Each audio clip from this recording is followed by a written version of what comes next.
The screaming whine of plasma engines echoed through the shattered corridors of Mining Station Delta 7, as Lieutenant Marcus Chen pressed himself against the twisted metal bulkhead, his pulse rifle humming with barely contained energy.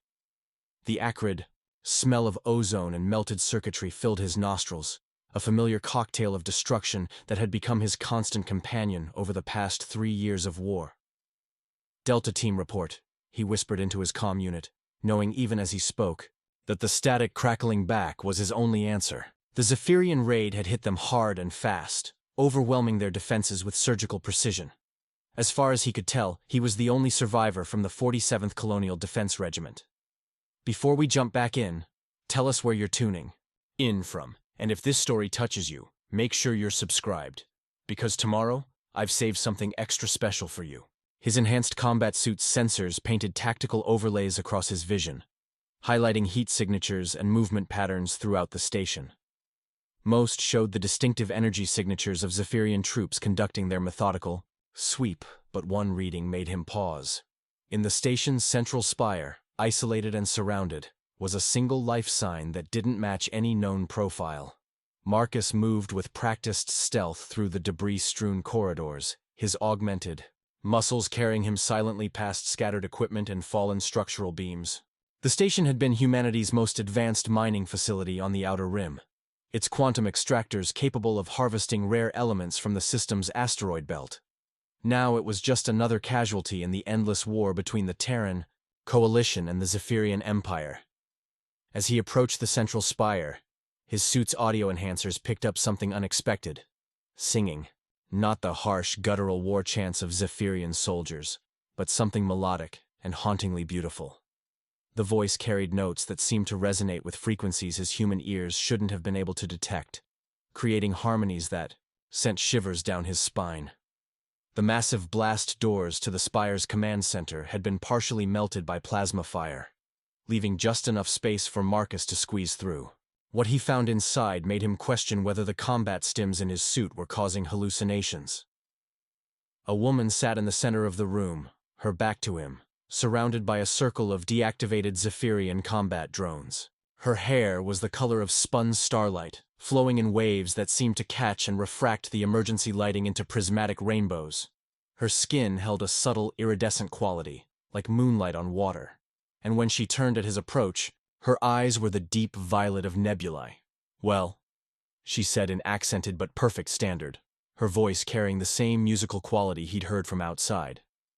"I was wondering when someone would find me, though I must admit, I expected more Zephyrians." Marcus kept his rifle trained on her, though every instinct screamed that she wasn't a threat.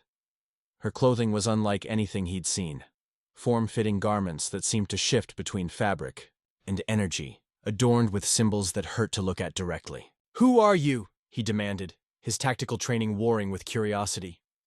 "What happened to these drones?" She gestured dismissively at the surrounding machines. "Oh, those? They were quite insistent about capturing me alive. I convinced them to take a nap instead." Her smile was radiant and completely at odds with their situation. "As for who I am, well, that's rather complicated. You may call me Lyrelei." "That's not a human name," Marcus observed, though he was already beginning to suspect what she might be. "Very astute, Lieutenant Chen." She rose gracefully, and Marcus noticed she moved with an otherworldly fluidity that confirmed his suspicions. "I'm what your people would call an Australian, though we prefer the term starborn." Marcus's rifle wavered. The Australians were myths, legends whispered about in spacer bars and colonial settlements, an ancient race that supposedly predated both humans and Zephyrians, beings of such advanced technology and psionic ability that they existed beyond the concerns of lesser species. Most serious analysts dismissed them as folklore. "Australians don't exist," he said, though his voice lacked conviction. "Preparing and narrating this story took us a lot of time, so if you are enjoying it, like this video, it means a lot to us. Now back to the story." Lyrelei's laugh was like crystal chimes in a gentle breeze. "How refreshingly direct. I suppose that's one way to handle an existential crisis." She took a step closer, and Marcus noticed that her feet barely seemed to touch the ground. "But since I'm standing here, having a conversation with you, Perhaps we should table the philosophical debate about my existence until after we deal with the rather large army of Zephyrians heading this way. As if summoned by her words, Marcus's tactical display flared with incoming threats. Dozens of signatures were converging on their position, and his suit's computer estimated they had perhaps 3 minutes before being overrun. "Can you fight?" he asked, already calculating escape routes, in a manner of speaking. Lyrelai's eyes took on an inner glow. "Though I suspect my methods might seem rather unconventional to someone trained in your military traditions." An explosion rocked the spire as Zephyrian forces began their assault on the blast doors. Marcus moved to a defensive position, checking his weapon's charge levels. 80% remaining, enough for a good fight, but not enough to hold off an army. "Whatever you can do, now would be a good time," he called out as the sound of cutting tools echoed through the chamber. Lyrelai stepped into the center of the room, her arms raised as if conducting an invisible orchestra. The air around her began to shimmer, and Marcus felt the hairs on his arms stand up as static electricity built to impossible levels. When she spoke, her voice carried harmonics that seemed to vibrate through his bones. "I should probably mention," she said conversationally as energy began to coalesce around her hands, "that my people have certain traditions regarding debts of honor. If you help me escape this place, I'll owe you a life debt." The blast doors finally gave way, and Zephyrian soldiers poured through the opening. Marcus opened fire, his plasma rifle sending bolts of superheated energy into the advancing troops. His military training took over, muscle memory guiding his shots with lethal precision, but it was Lyrelai who truly turned the tide of battle. Energy erupted from her gestures in patterns that defied physics, creating barriers of solid light that deflected enemy fire while simultaneously launching counterattacks that turned Zephyrian weapons against their wielders. She moved like a dancer, each motion flowing into the next with impossible grace, and Marcus found himself staring in wonder. Even as he continued to fight, "Focus, Lieutenant," she called out with amusement coloring her mental voice, and Marcus suddenly realized he was hearing her thoughts as clearly as her spoken words. "Admiration is flattering, but survival takes precedence." The last Zephyrian soldier fell to Marcus's rifle, their armor smoking from a perfectly placed shot to the power core. In the sudden silence that followed, he became acutely aware that Lyrelai was studying him with those impossibly deep violet eyes. "Impressive," she said, and he wasn't sure if she meant his marksmanship or something else entirely. "Your people's reputation for tenacity appears to be well-founded. Your people's reputation for being fictional appears to be greatly exaggerated," Marcus replied, checking his tactical display for additional threats. "How many more Zephyrians are on this station?" 17 companies, plus support staff," Lyrelai answered without hesitation. "They're conducting a systematic search of each level. We have perhaps 20 minutes before they reach this section again." Marcus stared at her. "How could you possibly know that?" She tapped her temple with one delicate finger. "Your species isn't the only one with enhanced senses, Lieutenant. Though I must say your particular augmentations are quite interesting." Before he could ask what she meant, alarms began blaring throughout the station. His suit's communication system crackled to life with Zephyrian tactical chatter, and his translation software struggled to keep up with the rapid-fire reports. "They're talking about a priority asset," Marcus said, piecing together the fragments. "Something about retrieval protocols and... Wait." He looked at Lyrelai with growing understanding. "They're here for you, aren't they?" "Among other things," she admitted with a rueful smile. "The Zephyrian Empire has been quite persistent in their attempts to acquire Australian technology. I was conducting a diplomatic mission when they interrupted my journey." "Diplomatic mission?" Marcus began, moving toward what his suit identified as an escape route. "With who?" "With your people, actually." Lyrelai followed him with that same impossible grace, seeming to glide over the debris that forced him to pick his way carefully. "Though I suspect those negotiations will have to be postponed indefinitely." They reached a maintenance shaft that Marcus's suit had marked as their best chance of avoiding the Zephyrian search pattern.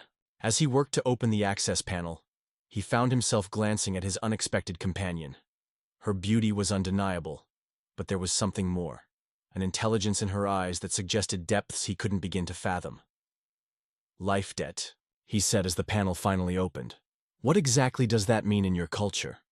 Lyrelai's smile turned mysterious. It means I'm bound to you until the debt is repaid. Among my people, such bonds are significant. She paused at the entrance to the shaft.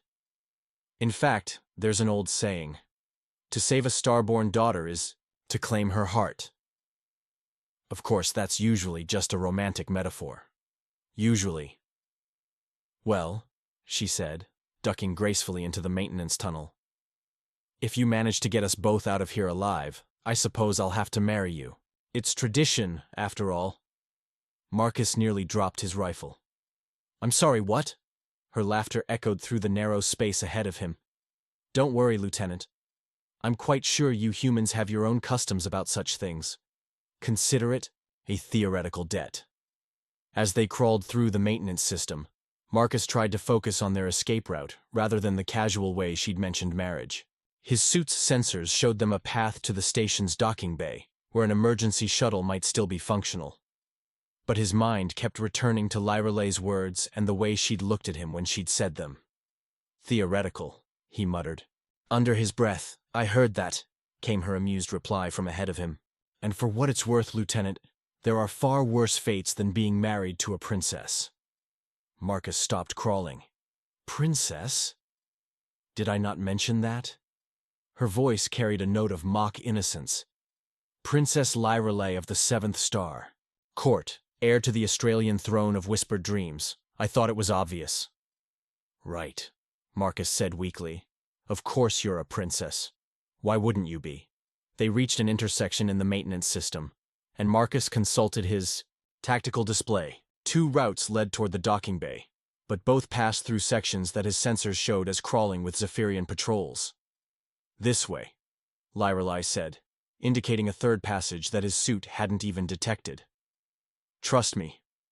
Against his better judgment, Marcus followed her down the narrow tunnel. Almost immediately, he realized she was right. This passage was hidden from conventional sensors, its walls lined with some kind of energy-dampening material that made their heat signatures disappear entirely. How did you know about this? He asked, as they moved through the concealed corridor. The Australians helped design this station, she replied. We've had a complicated relationship with both human and Zephyrian expansion into this sector. Sometimes it's useful to have undetected ways of moving around. The passage opened into a hidden chamber that Marcus's suit identified as some kind of control room. Banks of equipment lined the walls, displaying information in scripts that hurt his eyes to look at directly. But what caught his attention was the view screen showing the station's docking bay. Bad news, he said, studying the tactical display. The bay's crawling with Zephyrian troops, and they've disabled all the shuttles. Lyrelai moved to one of the control panels, her fingers dancing over interfaces that seemed to respond to her touch like living things. Not all of them, she said, with satisfaction. There's still one ship they haven't found. The view screen shifted, showing a section of the bay that appeared empty. But as Lyrelai adjusted the display, Marcus saw the telltale shimmer of advanced stealth technology. Hidden in plain sight was a vessel unlike anything in his military database. Sleek curves that seemed to bend light around them, surfaces that shifted between metallic and organic. An Australian ship, he breathed. My personal transport, she confirmed. The whispered promise. She's been waiting for me to return. Her expression grew wistful, though I suspect this isn't quite the homecoming I had planned.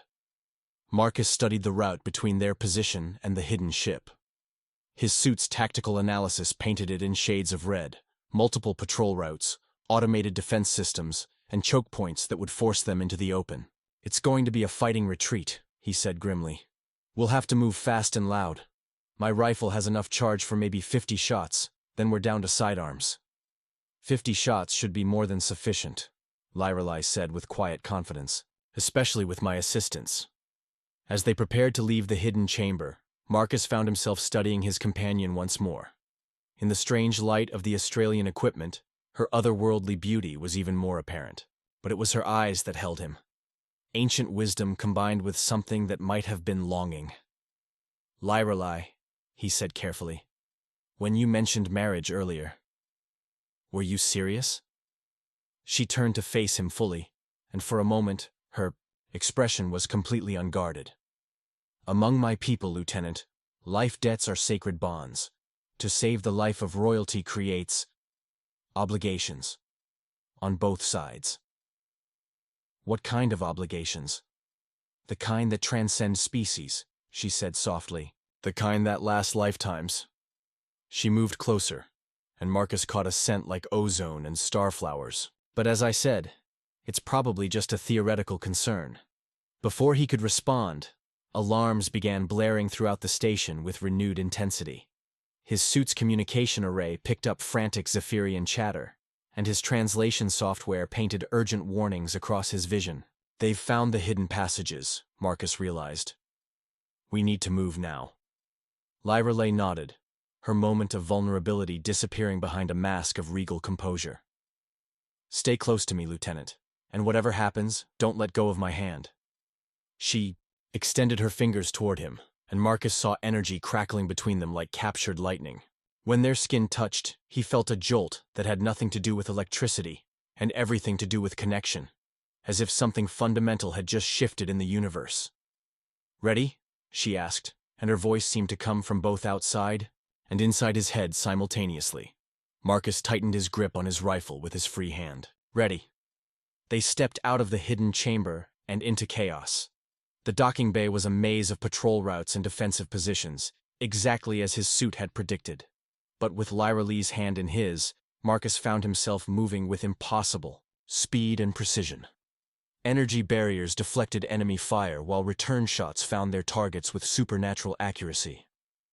They flowed through the battlefield like dancers, each movement perfectly synchronized, despite having never fought together before. How are we doing this?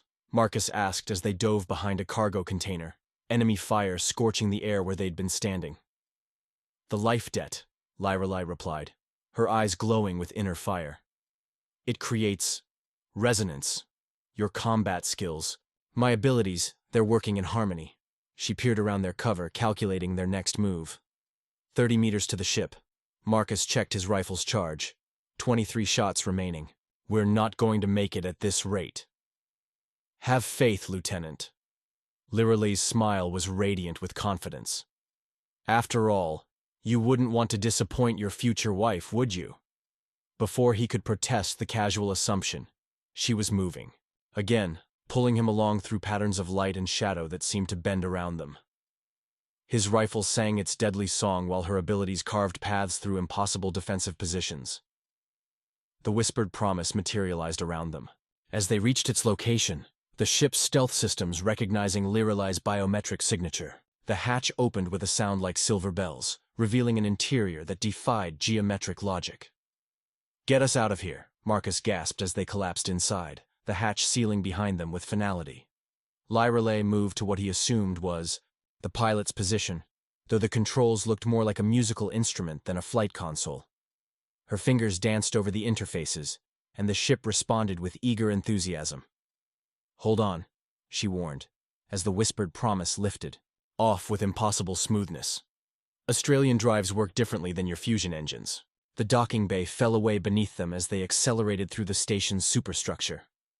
Marcus watched the tactical display as Zephyrian fighters scrambled to intercept them, their conventional weapons painting feudal light shows against the ship's advanced shielding.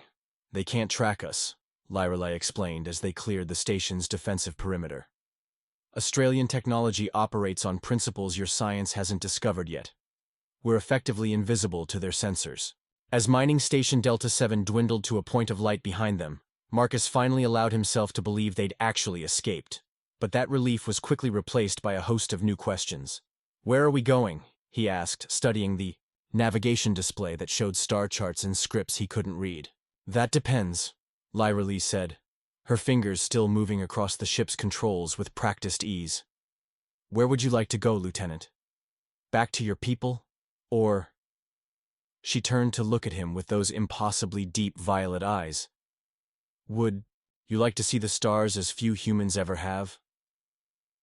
Marcus thought about returning to the war, to the endless cycle of battle and loss that had consumed the last 3 years of his life. Then he looked at Lyra Lee, at this impossible woman who'd casually mentioned marriage while fighting her way through an enemy army. The stars, he said without hesitation. Her smile lit up the ship's cabin like a supernova. Then let me show you. Wonders beyond your imagination, Marcus Chen. After all, a princess should give her rescuer a proper reward. As the whispered promise engaged its faster-than-light drive, bending space-time around them in ways that made Marcus's enhanced senses real, he found himself wondering if Lyrelai's mention of marriage had been as theoretical as she'd claimed. Looking at her now, radiant with joy as she guided them between the stars, he realized he hoped it wasn't. The ship's cabin was filled with the soft harmonics of the Australian drive, a sound that seemed to resonate in his bones and speak of journeys to places that existed only in dreams. And somewhere in that music, Marcus could swear he heard the whisper of destiny calling his name. The whispered promise had been traveling through hyperspace for 3 days when Marcus finally stopped expecting to wake up from what had to be an elaborate dream. The ship's interior defied every principle of physics he'd learned in the Colonial Marines, with corridors that seemed longer from the inside than the outside, and rooms that appeared when needed, rather than following any logical blueprint. Your people's approach to architecture is practical, Lirelai observed one morning, finding him staring at a wall that had contained a doorway the day before. She moved with that same impossible grace, her starlight hair catching the ship's bioluminescent lighting in ways that made his breath catch. We prefer things to make sense, Marcus replied, running his hand along the smooth surface where the door had been. Rooms that exist in consistent locations, for instance. How limiting. Her laugh was like wind chimes in a gentle breeze. The promise reorganizes herself based on our needs and emotional states. Yesterday you needed solitude to process your situation, so she provided a private meditation chamber. Today you're seeking connection, so she's opened the common areas. Marcus turned to face her fully, noting how the ship's ambient lighting seemed to respond to her presence, growing warmer and more welcoming. The ship is alive? Not in the way your people understand life, Lyrelai said, settling into what appeared to be a chair that hadn't existed moments before. But she has awareness, personality, preferences. All Australian vessels bond with their crews. The promise has been my companion for over a century. A century? Marcus stared at her. Despite her appearance, which seemed to be that of a woman, in her mid-20s, he was beginning to realize his assumptions about Australian aging might be wildly inaccurate. Time moves differently for my people, she explained, seeming to read his thoughts. What you call a century, we experience as perhaps a decade. Our lifespans are extensive. The implications of that statement settled over Marcus like a cold. Wait, if Lyrelai was over a century old, how much longer would she live? How much longer would he live? The life-debt bond between them felt more complicated with each revelation. How extensive? He asked carefully. Lyrelai's expression grew distant, as if she were contemplating something vast and incomprehensible. The eldest among us remember the birth of stars, Marcus. My grandmother claims to have witnessed the formation of the Andromeda spiral. She focused on him again, her violet eyes holding depths he couldn't fathom. But that doesn't mean our bonds are any less meaningful. For their longevity. Bonds, Marcus repeated. You keep mentioning this life debt. What does it actually mean? Come, she said, rising gracefully. Let me show you something. She led him through corridors that shifted and flowed around them, past chambers filled with impossible technologies and gardens that shouldn't have been able to exist in the vacuum of space. Finally, they reached what could only be described as an observation deck, though the transparent barriers felt more like crystallized energy than any material he recognized. Look, Lyrelai said, gesturing toward the view beyond. Marcus had thought he understood space. 3 years of military service had taken him to dozens of systems, shown him wonders that most humans would never see. But this was different. Through the promise's sensors, he could see the fundamental structures of reality itself. The quantum foam that underlay existence, the energy patterns that connected every atom in the universe, the vast web of consciousness that linked all living things. Beautiful, he whispered. This is how my people see reality, Lirelai explained, moving to stand beside him. Not just matter and energy, but the connections between all things. The bonds that tie every being to every other being. She turned to look at him, and he saw something vulnerable in her expression. When I said the life debt creates obligations, I meant it literally. Our bond is now part of the fundamental structure of the universe. Marcus felt his enhanced senses reeling as he tried to process what she was showing him. Through some trick of Australian technology, he could actually see the connection between them, a silver thread of energy that pulsed with their shared heartbeats, growing stronger with each moment they spent together. My God, he breathed. Your people have such limited perception, Lyrelei said softly. You see only the surface of things, missing the deeper truths that bind existence together. But the bond we share is opening your senses, allowing you to perceive reality as we do. Is that what happened during the fight? Why we moved together so perfectly? The beginning of it, yes. She moved closer, and Marcus felt the bond between them pulse with increased intensity. But it's growing stronger. Soon you'll be able to share not just my combat awareness, but my memories, my emotions, my very thoughts. The prospect was both thrilling and terrifying. Marcus found himself studying Lyrelei's profile as she gazed out at the cosmic vista before them. Her beauty was undeniable, but it was more than that. There was something about her that called to him on a level deeper than mere attraction. The marriage you mentioned, he said carefully. Was that really just a joke? Lyrelei's reflection in the crystalline barrier smiled mysteriously. Among my people, jokes often contain the deepest truths.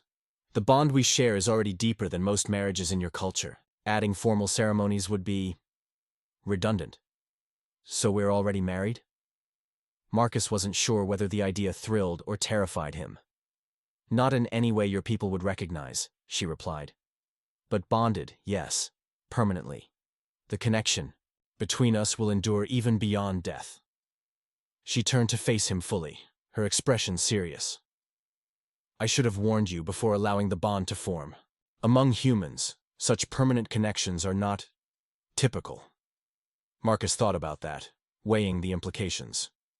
A permanent bond with this impossible woman, this princess from a race that existed beyond the normal boundaries of space and time. It should have terrified him. Instead, he found himself oddly comforted by the idea. And if I said I didn't want this bond? He asked. Pain flashed across Lyrelei's features before she controlled her expression. Then I would find a way to sever it, though the process would be difficult. For both of us. She looked away. I would understand. Your people value choice above all else. I had no right to bind you without your consent. Marcus reached out instinctively, taking her hand in his. The moment their skin touched, the bond between them flared with such intensity that for a moment he could feel her emotions as clearly as his own. The guilt over trapping him, the fear that he would reject her, and underneath it all, a growing affection that matched his own. I'm not rejecting anything, he said firmly. I just want to understand what we're getting into.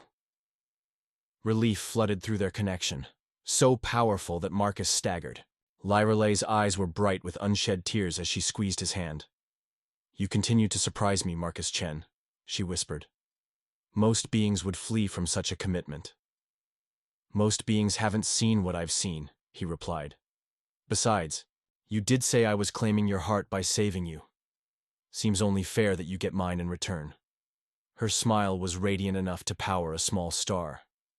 Then let me show you what that truly means. The next several hours passed in a blur of sensation and revelation as Lyrelei guided Marcus through the deeper mysteries of the Australian perspective on reality. Through their bond, he experienced her memories, the crystal spires of her homeworld, the councils of star kings who governed galactic civilizations, the vast libraries that contained the accumulated knowledge of 1 million species. But it was the emotional content of those memories that truly overwhelmed him. The loneliness of immortal life, the weight of responsibility that came with royal blood, the endless cycle of watching shorter-lived species rise and fall like waves against the shore of eternity. Now you understand, she said as they lay together, in the ship's garden, surrounded by flowers that sang in harmonious chorus. Why the bond between us is so precious.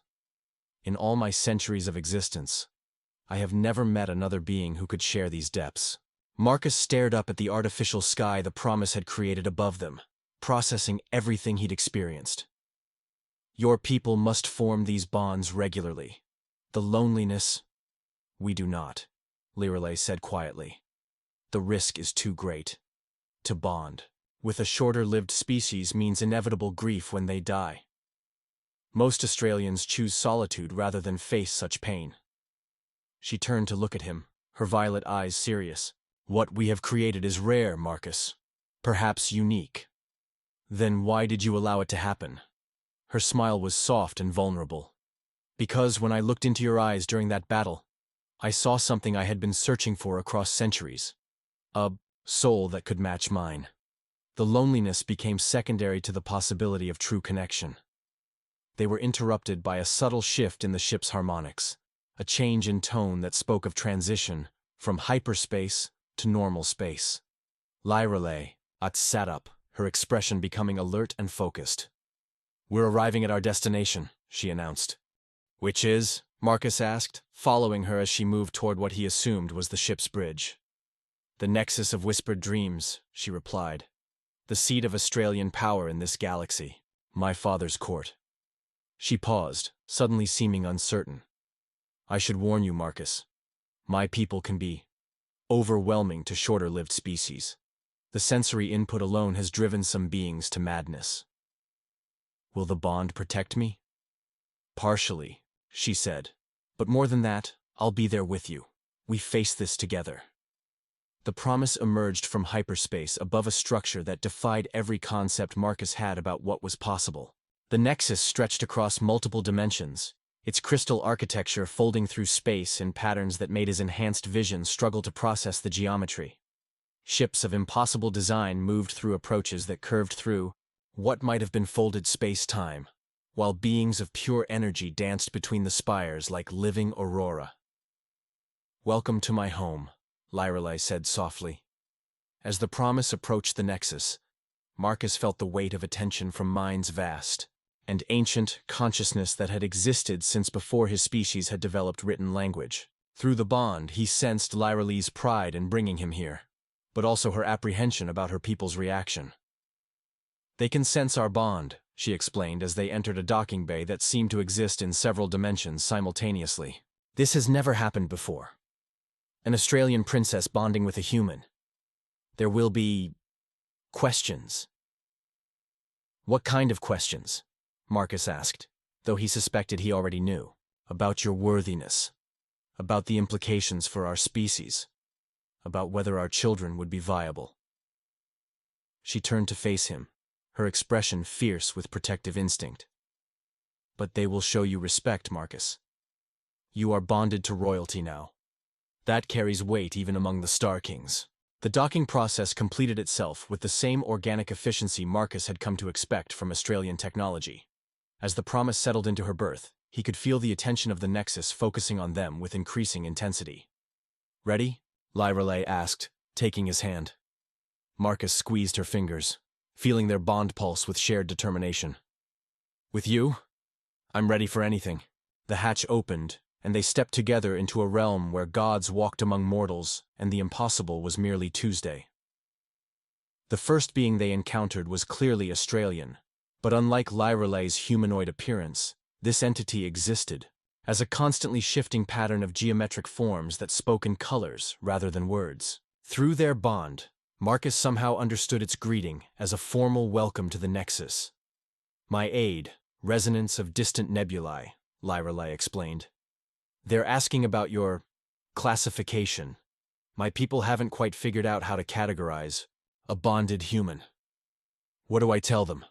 Marcus asked, acutely aware of the attention focused on him from dozens of other beings moving through the vast chamber. The truth, Lirelei said with a smile that held hints of mischief. You're my mate, my chosen companion, my partner in all things. She paused. My husband, in the terms your people would understand. Marcus felt the ripple of shock that went through the assembled Australians at her declaration. Clearly, this was even more unprecedented than he'd realized. Husband, he repeated, testing the word. I could get used to that. Lirelei's smile became radiant. Then let's make it official. Among my people, a bonded pair need only declare their intent before witnesses. Consider this our wedding, Marcus Chen. Here, now, here and now, she confirmed. Unless you have objections to marrying an alien princess in front of the assembled courts of eternity. Marcus looked around at the beings of impossible power and beauty that surrounded them, at the crystalline architecture that stretched through dimensions his mind could barely perceive, at the woman whose hand he held and whose soul was becoming more entwined with his own with each passing moment. No objections, he said firmly. Though I should mention, I don't have a ring. Lyrelei laughed, the sound creating visible ripples in the air around them. Then we'll have to improvise. She raised their joined hands, and Marcus felt power flow through their bond as she spoke in a voice that carried across multiple dimensions. By the ancient laws of our people, by the bonds that tie all existence together, I claim this being as my mate, my partner, my beloved husband, until the stars burn cold and time itself ends. The response from the assembled Australians was unlike anything Marcus had ever experienced. A harmony of voices that existed in frequencies beyond normal hearing. A song that spoke of approval and wonder and the recognition of something new, being born in the universe.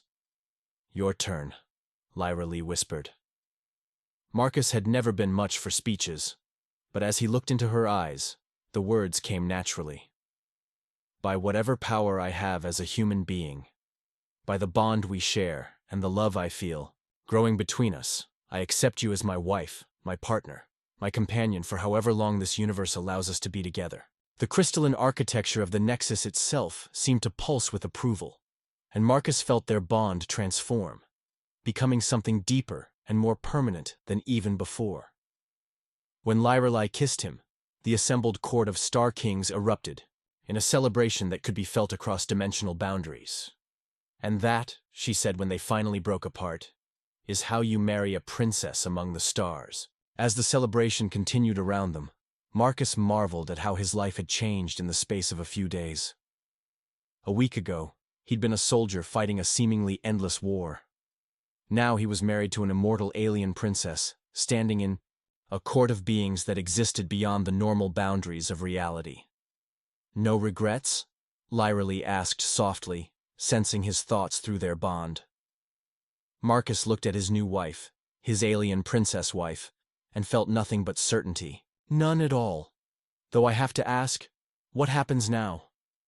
Now, she said with a smile that promised adventures beyond his wildest dreams, we begin our real journey together. There are wonders to see, realms to explore, mysteries to uncover. Her expression grew more serious. And eventually we'll need to return to human space. Your people deserve to know about the alliance I was trying to forge when the Zephyrians interrupted. Alliance? Between our species, she explained. The Australians have been watching humanity's expansion with great interest. Your people's adaptability, your refusal to accept limitations. These are traits we admire, traits we believe could benefit both our species. Marcus thought about the implications of that, about what an alliance between humanity and the Australians could mean for the war against the Zephyrians, for the future of both species. But first, Lyrelei continued, we have a honeymoon to enjoy, and I intend to show my new husband sights that will leave him breathless. As they moved deeper into the Nexus, surrounded by the impossible beauty of Australian civilization and the warm glow of their newfound marriage bond, Marcus couldn't help but smile. His joke about theoretical debts had become something far more real and wonderful than he'd ever imagined possible. He was married to a princess of the stars, and their adventure was just beginning. The Garden of Temporal Echoes existed in 17 different time streams simultaneously, allowing visitors to experience the growth and decay of civilizations across millennia in the span of an afternoon. Marcus stood beside Lyrelei on a crystalline pathway that wound through forests that aged and renewed themselves with each footstep, watching in wonder as flowers bloomed, withered, and were reborn in endless cycles. Your neural pathways are adapting faster than expected, Lyrelei observed, her hand warm in his, as they walked through a grove of trees that showed the entire evolutionary history of their species in fast forward. Most beings require months to process temporal perception, without suffering psychological damage. The bond? Marcus asked, though he already knew the answer. Over the past month aboard the Nexus, their connection had grown so deep that he sometimes couldn't tell where his thoughts ended and hers began. Partially, she agreed, but also something uniquely human. Your species' adaptability is remarkable. My father's advisors are quite fascinated by your ability to not just survive, but thrive in environments that should be completely alien to your physiology. They paused at an overlook where they could see the entire garden spread below them, a tapestry of temporal threads woven together in patterns too complex for any single mind to fully comprehend. Through their bond, Marcus felt Lyrali's contentment, the quiet joy of sharing this wonder with someone who could appreciate it. "How long have we been here?" he asked, realizing he'd lost track of time entirely. 6 weeks in linear time, she replied, though we've experienced roughly 3 years' worth of memories and sensations through our bond. Her violet eyes held a hint of concern. "Are you feeling overwhelmed? Some bonded pairs require separation periods to maintain individual identity." Marcus considered that, testing the boundaries between his consciousness and hers. It was true that their mental connection had grown incredibly intimate.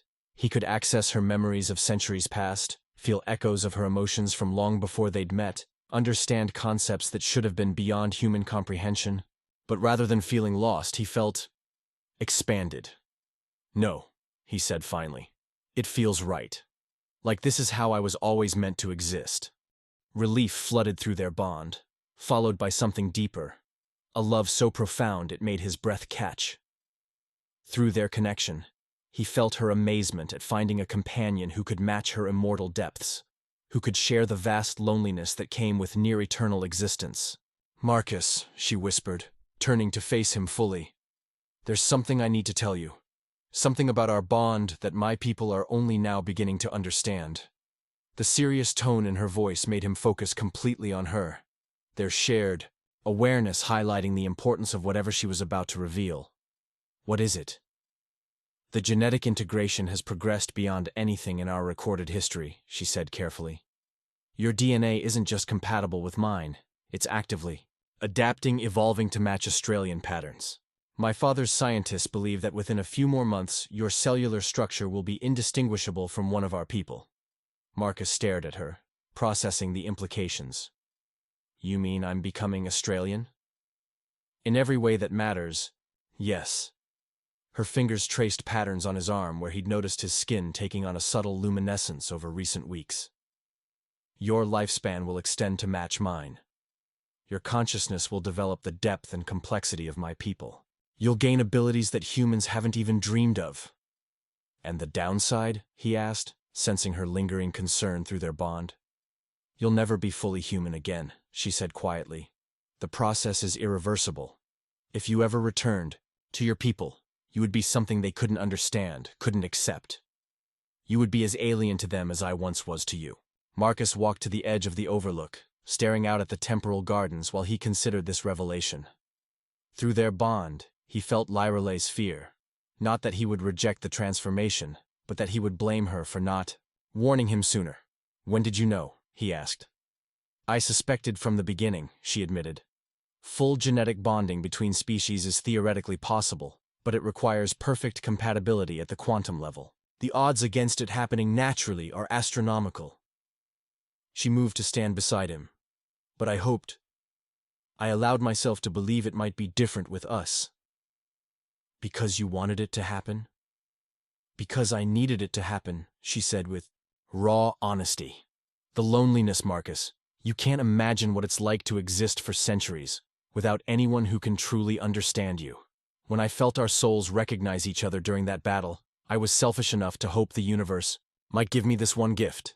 Marcus felt the weight of her confession through their bond, the desperate longing for connection that had driven her to allow their relationship to develop without fully explaining the consequences.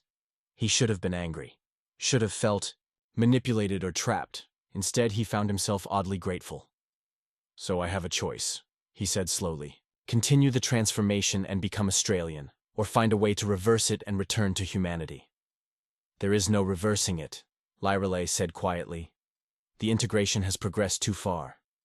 The choice is whether to embrace what you're becoming, or fight it." She paused, Fighting it would be unpleasant and ultimately futile. Marcus turned to study his wife's face, noting how their bond allowed him to perceive layers of meaning in her expression that no human eye could have detected. Her love for him was absolute, but so was her guilt over the trap, however unintentional, that she'd led him into. "Show me," he said. "Show you what? What I'm becoming.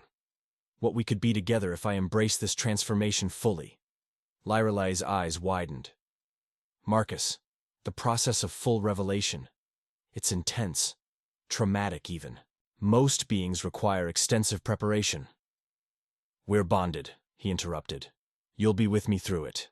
That's enough." For a moment, he felt her wavering through their connection, torn between her desire to share everything with him and her fear of causing him harm. Then determination settled over her like armor. "Very well," she said, "but not here.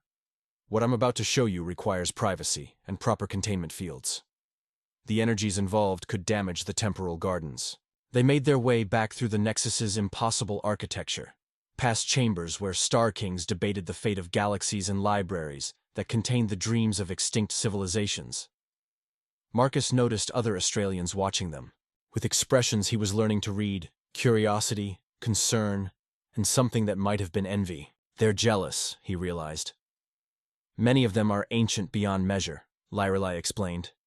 "They've watched countless shorter-lived species rise and fall, but they've never allowed themselves to form the bonds we share. To them, we represent both a possibility they've denied themselves and a risk they're terrified to take." Their destination was a chamber deep within the Nexus's core, its walls lined with crystalline matrices that hummed with barely contained power. As they entered, Marcus felt the space responding to their presence, sensors analyzing their bond and adjusting the environment accordingly. "This is a transformation chamber," Lyrelai explained, moving to a control interface that resembled a musical instrument more than any technology Marcus recognized. "It's designed to facilitate evolutionary leaps in consciousness. We use them to help newly ascended beings adjust to expanded awareness." "And what exactly will it do to me?" "It will show you what your consciousness will become when the transformation is complete," she said, her fingers dancing over the controls. "You'll experience reality as my people do, all dimensions simultaneously, all possibilities at once, all connections visible and tangible." She paused. "It will be overwhelming." Marcus felt a tremor of anticipation mixed with fear through their bond. "But you'll be there with me?" "Every step of the way," she promised. "Our bond will anchor you, keep you from losing yourself in the vastness." The chamber began to fill with energy that Marcus could feel on his skin like warm sunlight. The crystalline walls started to glow, creating patterns that spoke to parts of his mind he hadn't known existed. "Lie down," Lyrelai instructed, indicating a platform that had risen from the chamber's floor. "And remember, whatever you see, whatever you experience, I'm with you." Marcus settled onto the platform, feeling the crystalline surface conform to his body with organic warmth. Lyrelai lay beside him, their hands intertwined, their bond pulsing with shared determination. "Ready?" she asked. "Do it." The transformation began gently, like falling asleep and waking up simultaneously. Marcus felt his consciousness expanding, his perception of reality shifting and growing beyond anything he'd imagined possible. Through their bond, Lyrelai guided him through the initial stages, helping him adjust to seeing existence from perspectives that human minds weren't designed to handle. Then, the real changes began. Suddenly, Marcus could perceive all 11 dimensions of space-time simultaneously. Past, present, and future became visible as a single, flowing continuum. The quantum connections between every atom in the universe revealed themselves as glowing threads of possibility. And through it all, his bond with Lyrelai blazed like a star, anchoring him to sanity as his mind processed input that should have driven him mad. "Breathe," her voice reached him across dimensions. "Don't try to understand everything at once. Let it flow through you." He followed her guidance, allowing the cosmic awareness to wash over him without resistance. Gradually, the overwhelming flood of information began to organize itself into comprehensible patterns. He could see the birth and death of stars, the rise and fall of civilizations, the infinite web of consciousness that connected all living things. But most incredibly, he could see himself, not just as he was, but as he was becoming. His human form was evolving, cells restructuring themselves according to Australian patterns. His neural pathways developing the complexity needed to process his expanded awareness. Within months, he would be functionally immortal, capable of existing in the spaces between dimensions, able to perceive and manipulate reality at levels that gods would envy. "This is what I'm becoming?" he asked, his voice somehow carrying across multiple dimensional planes. "This is what we're becoming together," Lorelei replied, and he felt her consciousness merge more completely with his own. "The bond we share isn't just changing you, Marcus. It's changing me as well. Creating something new, something that has never existed before." Through their merged awareness, Marcus could see it. Their combined consciousness was developing capabilities that neither human nor Australian possessed individually. They were becoming something unprecedented, a hybrid being that existed simultaneously across multiple species paradigms. "The implications," he began, "are staggering," she finished. "My father's advisors believe we may be the first of a new, evolutionary step, a bridge species that could unite the consciousness of all sentient life in the galaxy."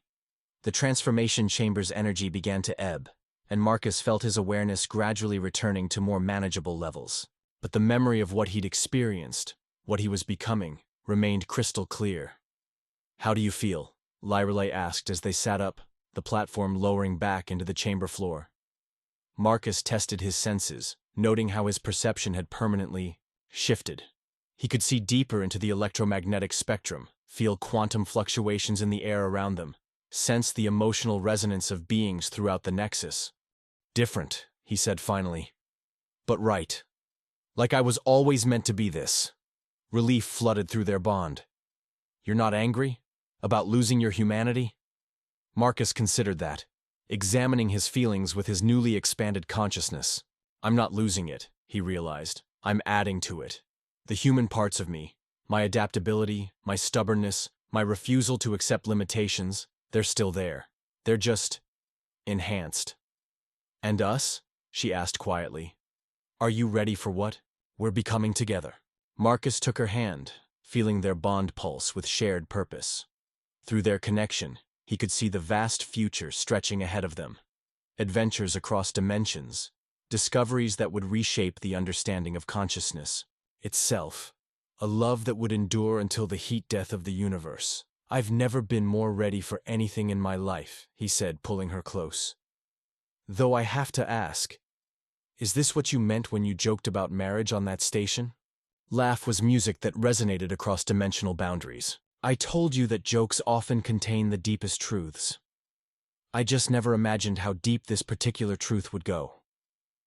As they left the transformation chamber, Marcus marveled at how his enhanced senses allowed him to perceive the nexus in ways he'd never imagined.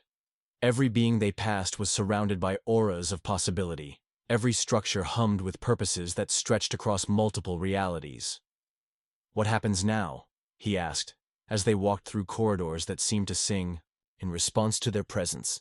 "Now we explore what we've become," Lorelei replied. "And eventually, we'll need to decide what to do about the Alliance mission I was originally pursuing. Your people deserve to know what's possible when species truly unite.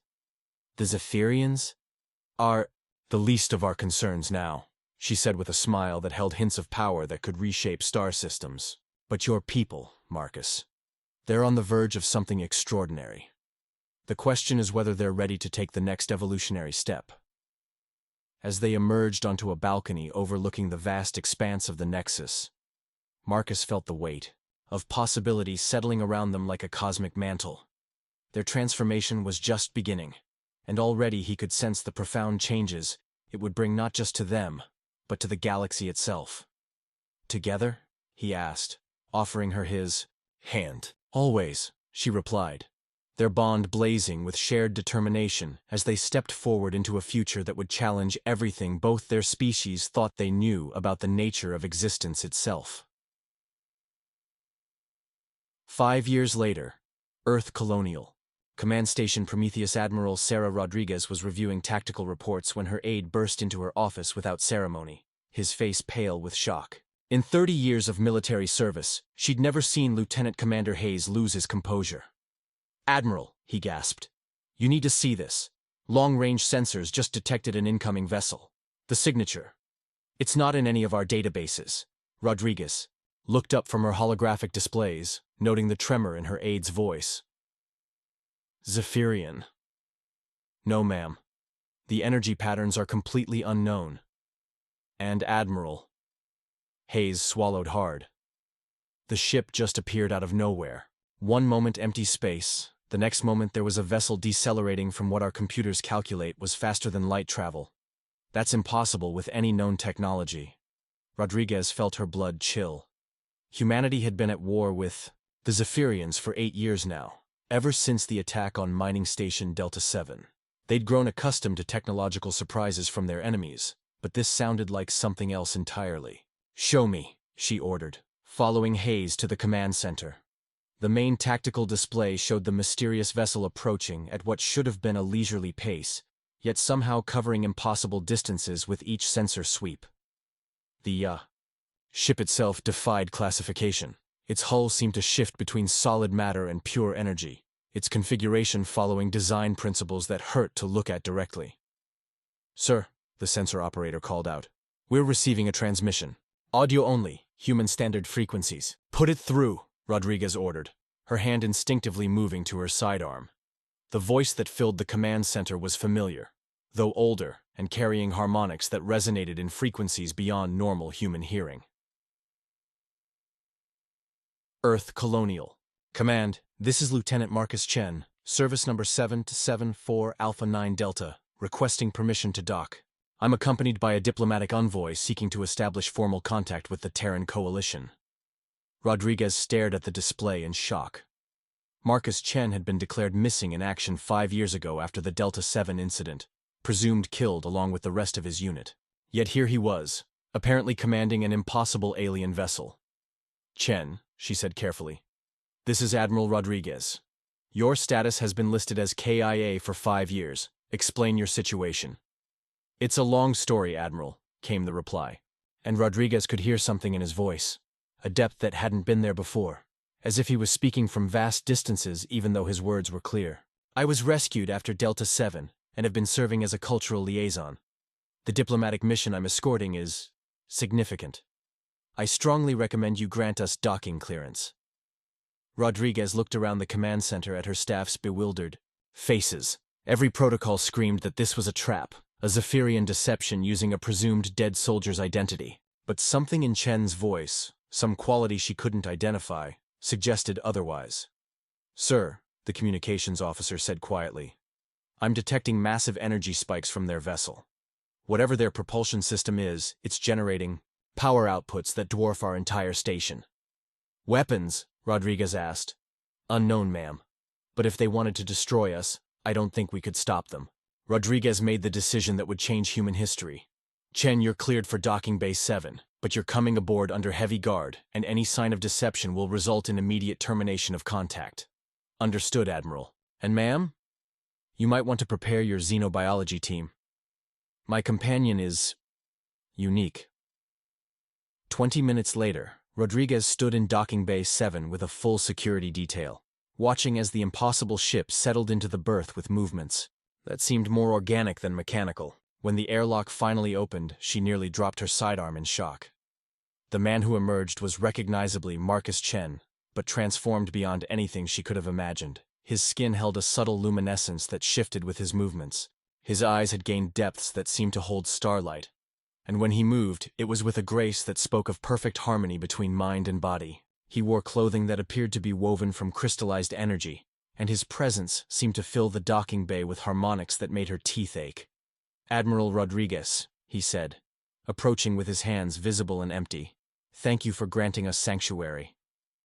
"Sanctuary?" Rodriguez studied his transformed features, noting how he seemed to be consciously dampening something about his presence to avoid overwhelming her security team. "Chen, what the hell happened to you?"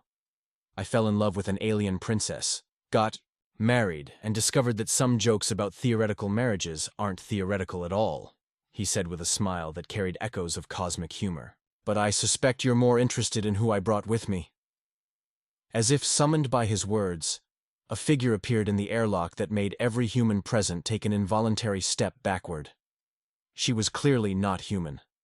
Her beauty was too perfect, too otherworldly, her presence too vast for the physical space she occupied. Her silver hair seemed to catch light that wasn't there. Her violet eyes held depths that spoke of ancient wisdom, and when she moved, reality itself seemed to bend subtly around her. But what made Rodriguez's breath catch was the subtle swell of her abdomen beneath robes that flowed like liquid starlight. "Admiral Rodriguez," Marcus said with obvious pride, "may I present my wife, Princess Lyrale of the Australian Star Courts, and as you can see, we're expecting." The silence that followed was broken only by the soft hum of the station's life support systems. Rodriguez found herself staring at the pregnant alien princess while her mind struggled to process the implications of what she was seeing. "Australian," she said finally. That's not a known species." "It is now," Lyrale said, her voice carrying harmonics that seemed to resonate through the docking bay's superstructure. "And I bring greetings from the Council of Star Kings, along with an offer of alliance that could change the fate of both our peoples." Rodriguez looked between them, the transformed human soldier and the pregnant alien princess, and realized that everything humanity thought it knew about the universe had just become obsolete. "I think," she said carefully, "we need to have a very long conversation. Secure conference room 7, maximum classification."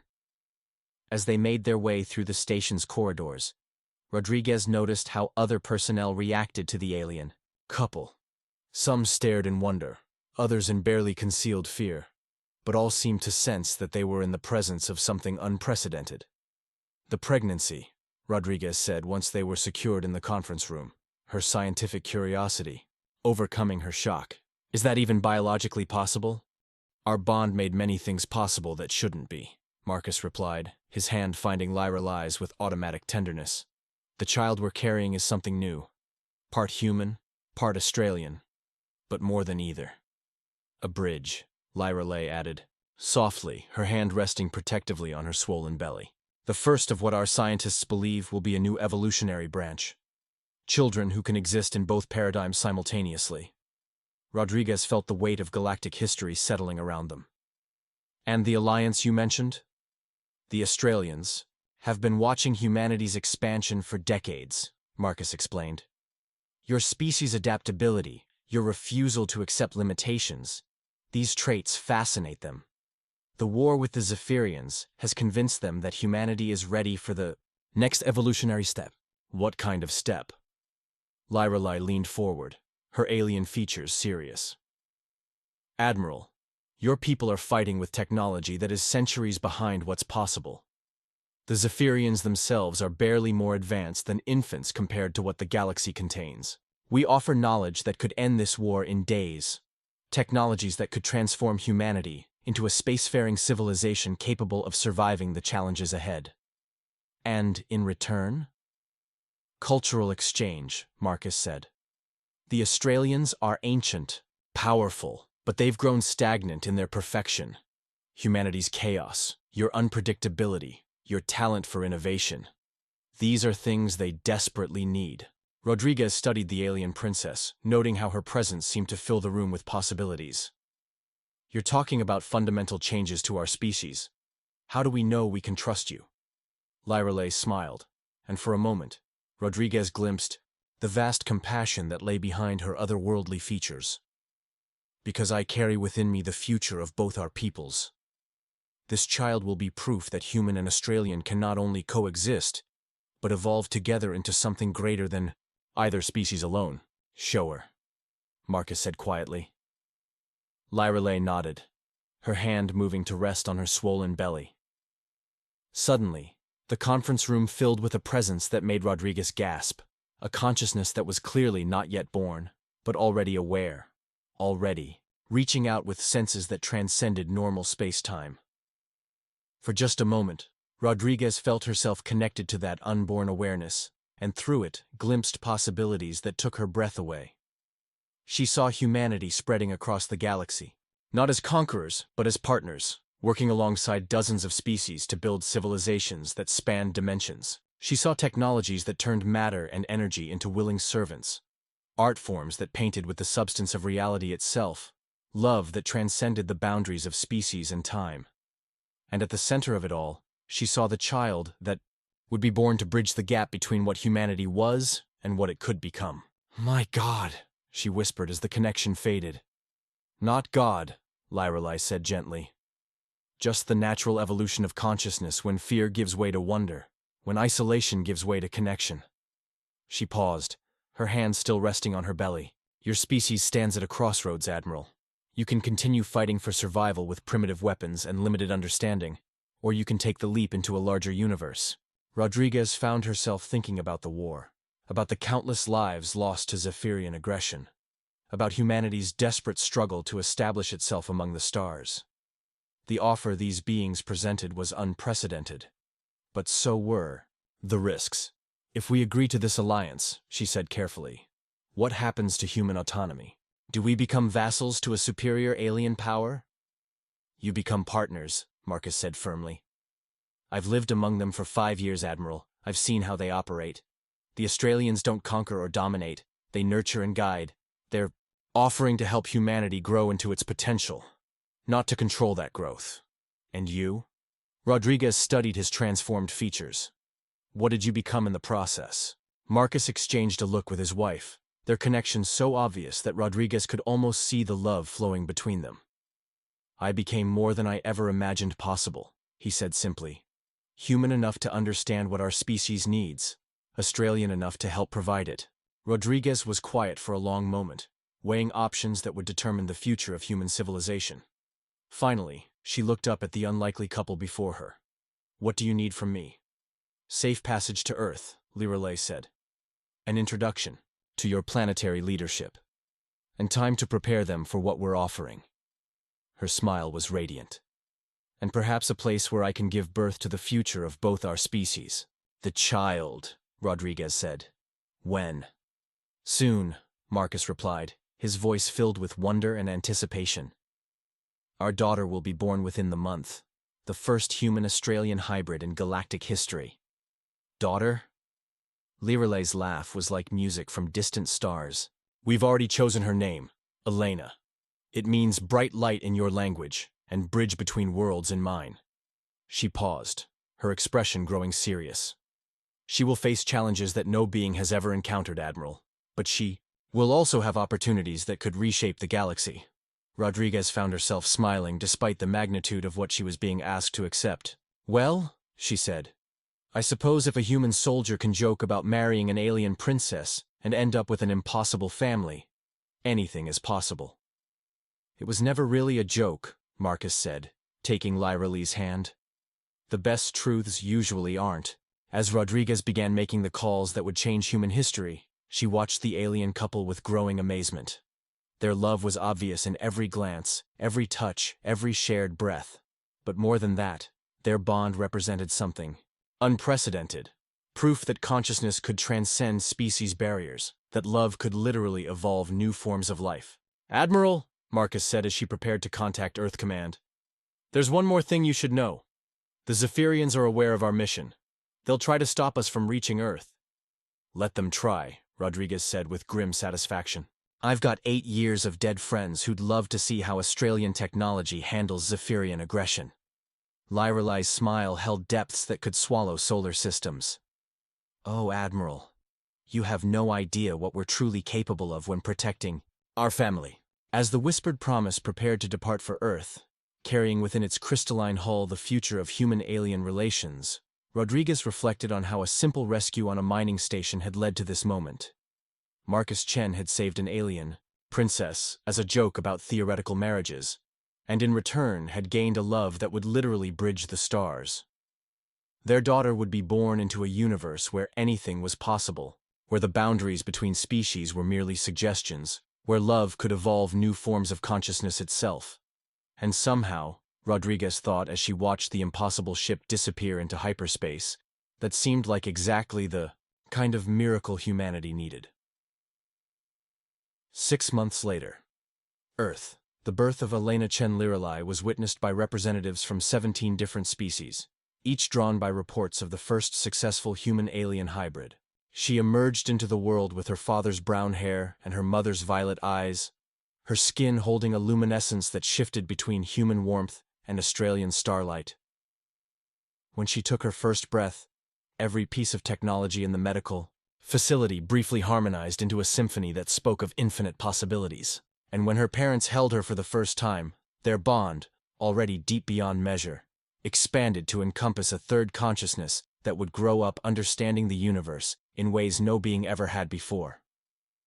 The alliance between humanity and the Australians was formalized 3 months later, ending the war with the Zephyrians and opening pathways to technologies that would carry human consciousness to the furthest reaches of the galaxy. And in the end, Marcus reflected as he watched his wife teach their daughter to manipulate starlight with her tiny fingers. The joke about theoretical marriages had become the most real thing in the universe. Sometimes the best love stories begin with impossible rescues and end with children who prove that love really can conquer everything. Even the barriers between species, between realities, between what is and what could be. The princess had returned, not just pregnant, but carrying within her the future of all conscious life, and their daughter would grow up to build bridges between worlds that her parents could only dream of. After all, she was the daughter of a human who'd learned to love across species barriers, and an alien princess who'd discovered that the deepest truths often begin as jokes. The universe would never be the same. Up next, you've got 2 more standout stories right on your screen. If this one hit the mark, you won't want to pass these up. Just click and check them out, and don't forget to like, subscribe, and turn on the notification bell so you don't miss any upload from us.